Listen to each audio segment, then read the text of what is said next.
पानीपत के गढ़सरानाई गांव में ब्लाइंड मर्डर मिस्ट्री सुलझी। पत्नी ने प्रेमी संग रची थी कत्ल की साजिश। पुलिस ने दोनों आरोपियों को किया गिरफ्तार।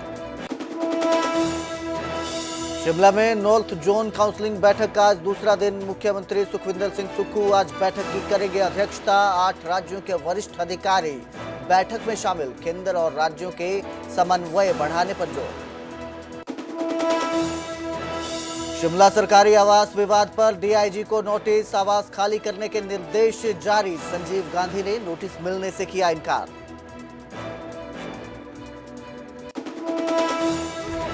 प्रायोजक NAC A++ Guru Kashi university, empowering youth, empowering India.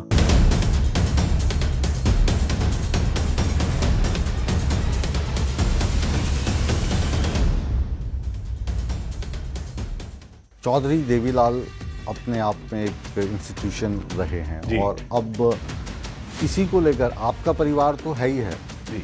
भाई अजय सिंह जी का परिवार, भाई अभय चौटाला जी का परिवार, जेपी दलाल, वो भी कहते हैं मैं भी मेरा भी जो कुछ है वो चौधरी देवीलाल हैं, वो भी आपके समक्ष आ खड़े होते हैं। तो इस परिवार का असली वारिस कौन है?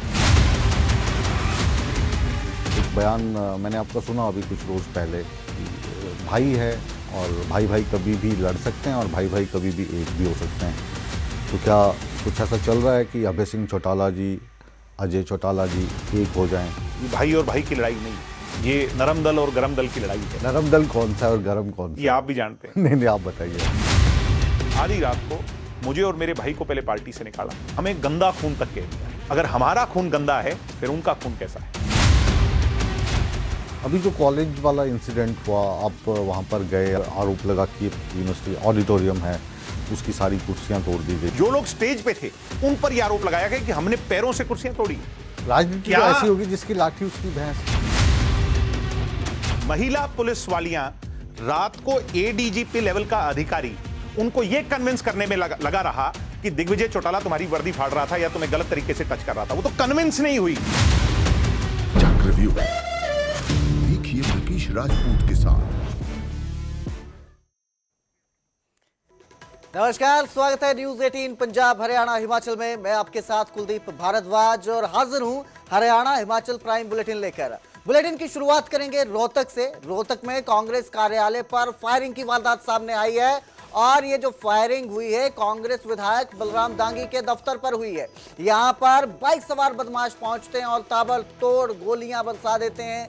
फायरिंग के बाद दरवाजे और खिड़कियों पर गोलियों के निशान दर्ज हैं और इसके साथ ही महम थाना है, इसके बिल्कुल सामने विधायक बलराम दांगी का यह दफ्तर है जहां पर फायरिंग की वारदात को अंजाम दिया गया है। तो कितने बेखौफ ये बदमाश हो चुके हैं जो महम थाने के सामने कांग्रेस विधायक के दफ्तर पर फायरिंग की वारदात को अंजाम देते हैं, मौके से फरार हो जाते हैं। तस्वीरें आपकी स्क्रीन पर हैं।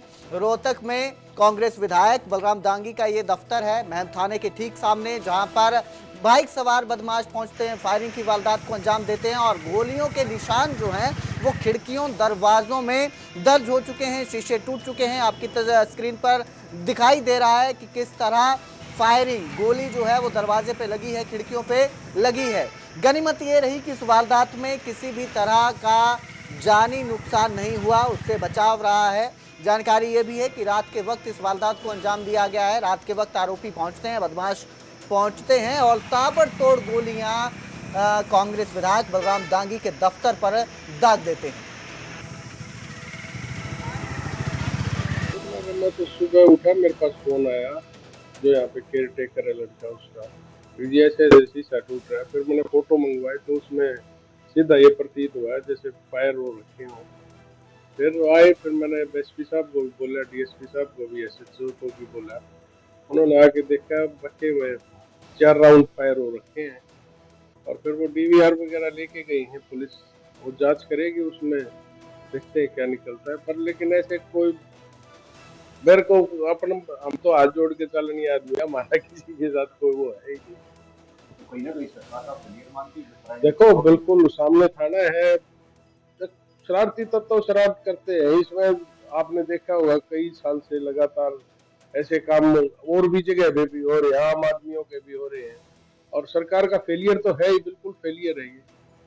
इसमें मेरी यही अपील है, सरकार थोड़ी सी इसमें सख्ताई से वो करे, और भी कई वारदात हुई है उनको भी अच्छी तरह ध्यान से देखें।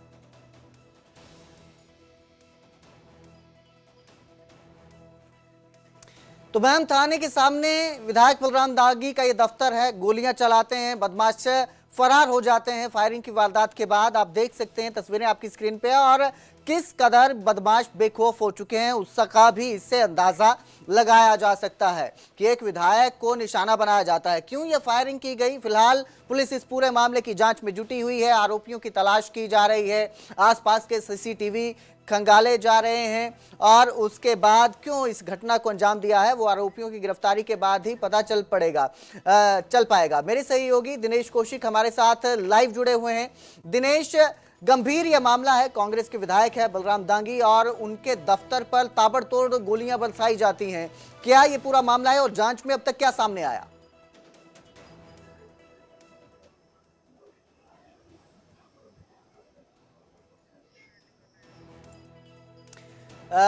लगता है किसी वजह से संपर्क नहीं हो पा रहा है दिनेश से, तो एक बार फिर हम उनके तरफ जाने का रुख करेंगे। लेकिन आपको बता दें पूरा मामला जो है वो फायरिंग से जुड़ा हुआ है। फायरिंग की वारदात सामने आती है, बलराम दागी के दफ्तर पर गोलियां चलाई जाती हैं और जांच में पुलिस फिलहाल जुटी हुई है। सबूत इकट्ठा किए जा रहे हैं, जुटाए जा रहे हैं घटनास्थल से। इसके साथ ही सीसीटीवी खंगाले जा रहे हैं, आरोपी किस तरफ फरार हुए हैं उस तरफ के सीसीटीवी खंगाले जा रहे हैं, और पुलिस की तरफ से दावा भी किया जा रहा है कि जल्द ही आरोपियों को गिरफ्तार कर लिया जाएगा। लेकिन आखिरकार गोलियां क्यों बरसाई गई ये अभी जांच का विषय बना हुआ है। क्यों कांग्रेस विधायक के दफ्तर को निशाना बनाया जाता है? एक बार फिर से मेरे सहयोगी दिनेश का रुख करेंगे। दिनेश, अभी तक जो जांच की जा रही है पुलिस की तरफ से उसमें क्या सामने आया है? देखिए, पुलिस की तरफ से जांच की जा रही है और पुलिस की तरफ से इसलिए भी ये मामला अहम हो जाता है क्योंकि ठीक जो थाना है उसके सामने ये कांग्रेस का कार्यालय है। चुनाव के समय में कांग्रेस का कार्यालय यहाँ पर स्थापित किया गया था और इसे महम में परमानेंट कर दिया गया था। और जो बलराम दागी विधायक है उनका ये कहना है कि करीबन 1-1:15 बजे के आसपास 2 युवक बाइक पर आए हैं और उन्होंने 4 राउंड फायरिंग की है। अभी तक जो जांच में सामने आया है वो ये कि यहीं पर खड़े होकर, ठीक सड़क पर खड़े होकर आरोपियों ने फायरिंग की है। दिनेश, अभी आप घटना स्थल पर हैं तो मैं चाहूंगा कि आप साथ साथ तस्वीरें भी दिखाएं। इस वक्त किस तरह की तस्वीरें हैं, किस तरह से जांच चल रही है और गोलियां कहां लगी, अगर उसके निशान भी आप दिखा पाए तो। हाँ बिल्कुल, देखिए मैं दिखाना चाहूंगा कि ठीक मेरे सामने जो है ये कांग्रेस का कार्यालय है और यहीं पर जो कांग्रेस का कार्यालय बनाया गया था और मेरे बिल्कुल दाएं तरफ आप देख सकते हैं कि ये वो पुलिस स्टेशन है, पुलिस का थाना है, जहां बिल्कुल जिसके सामने जो है ये फायरिंग हुई है। और आप ये निशान देख पा रहे हैं, ये वही निशान है जहां पर 4 राउंड फायरिंग की गई थी। हालांकि पुलिस ने सीसीटीवी अपने कब्जे में ले लिया है और डीवीआर कब्जे में लेकर जो है कार्रवाई की जा रही है। बलराम दागी का ये कार्यालय, क्योंकि इनके पिता आनंद सिंह दागी 6 बार के कांग्रेस से विधायक रहे हैं महम से। और खास बात ये भी हो जाती है कि एक समय ऐसा था कि इनके पिता यानी आनंद सिंह दागी पर भी जो है फायरिंग हुई थी पहले, और अब जो विधायक है बलराम दागी उन पर भी फायरिंग हुई है। कार्यकर्ताओं को जैसे ही ये सूचना मिली, कार्यकर्ता मौके पर पहुंचे हैं और अपने विधायक का सकुशल जानने के लिए पहुंचे हैं। आप देख सकते हैं कि यहाँ पर ये फायरिंग हुई थी और ये जो कांच है ये पूरी तरह से टूट गया है क्योंकि सीधी फायरिंग यहाँ पर की गई थी। आपको कांच टूटा हुआ नजर आ रहा होगा। आप देख सकते हैं कि जो शीशा है वो पूरी तरह से टूटकर, क्योंकि रात की ये घटना है। और जी बिल्कुल दिनेश, आप इस पूरी घटना पर नजर बनाए रखिए। जो भी इस जांच में सामने आता है आपके जरिए हम अपने दर्शकों को बताएंगे। बहुत बहुत शुक्रिया हमारे साथ जुड़ने के लिए।